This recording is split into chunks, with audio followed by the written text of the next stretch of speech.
Good morning. My name's Michael McMahon, and in this video, I will be providing you with a brief history of the uses of 31 Cardingan Street, and also sharing with you some family stories of people who attended the church during its time when it was a Welsh Congregationalist church or chapel. So the backstory to 31 Cardingan Street. It was originally built in the late 1800s, and although it has had three separate uses over the years, it's always been a place of worship for different congregations and faiths. Firstly, it was a Methodist chapel from around 1896 to 1950. Then a Welsh Congregationalist church or chapel from 1951 until the 1980s, when it was acquired by the local Sikh community, who converted it into its current use, which is a Gurdwara or temple.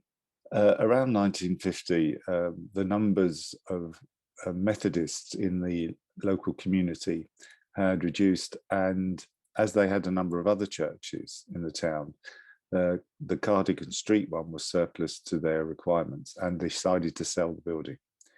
In 1951, the Welsh Congregationalists purchased the building from the Methodists for £4,000, which at the time was a very significant amount of money, and in today's terms, it would be around £150,000. But you might ask, what was the connection with Wales that resulted in a Welsh church being established in Luton, as the town was not known for having a large Welsh community?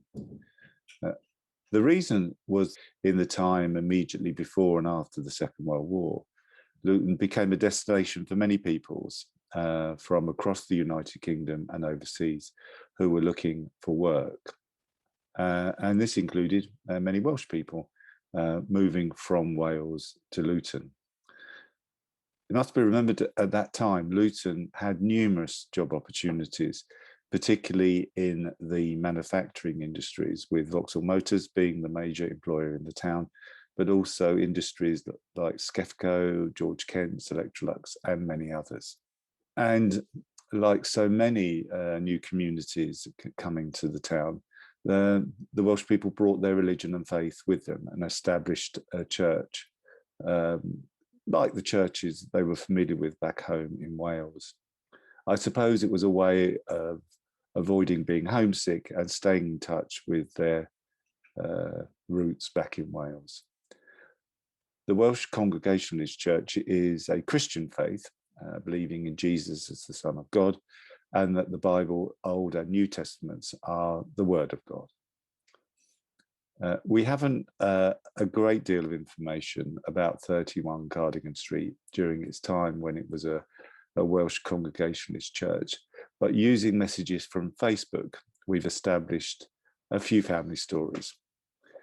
Judy O'Shea's parents, Nancy and Emily Roberts, moved to Luton during the 1930s and 40s and were founder members of the Welsh Chapel, as they called it. And they won't go on to say many Welsh people moved to Luton in the 30s and 40s looking for work. And this chapel provided a place of familiarity and friendship. All the services began at 6 p.m. and were conducted in the Welsh language. She remembers going as a child and sitting and drawing and eating polo mints as the minister preached the sermon in Welsh. She also remembers the St. David Day celebrations. St. David is the patron saint of Wales, similar to St. George is the patron saint of England.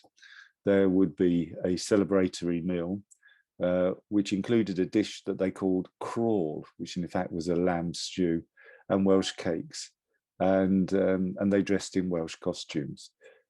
Here are pictures of the celebrations. They were taken around 70 years ago. In addition, the church hosted what they called an annual Eisteddfod, which is the Welsh word for a competitive festival of music and poetry in Wales. This is a very famous event in Wales, particularly, and they held one here in Luton. And she remembers members from other Welsh chapels outside the town coming and participating in the Luton Eisteddfod. She also goes on to talk about Welsh hymn singing, which is very much at the heart of the community, and Welsh people are particularly famous for being tremendous singers. We have another memory from Val Barrett. The church was used for more than just religious services. Val was a member of the Girls' Life Brigade, which is a Christian-based organisation, similar to the Girl Guides or the Boy Scouts. And they use the building to hold their regular meetings.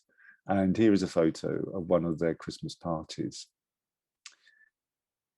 Typically inside the church, there would be a pulpit similar to the one pictured here, where the person leading the service would stand and read from the Bible, and also preach to the people attending the services about their religious practices of their Christian community.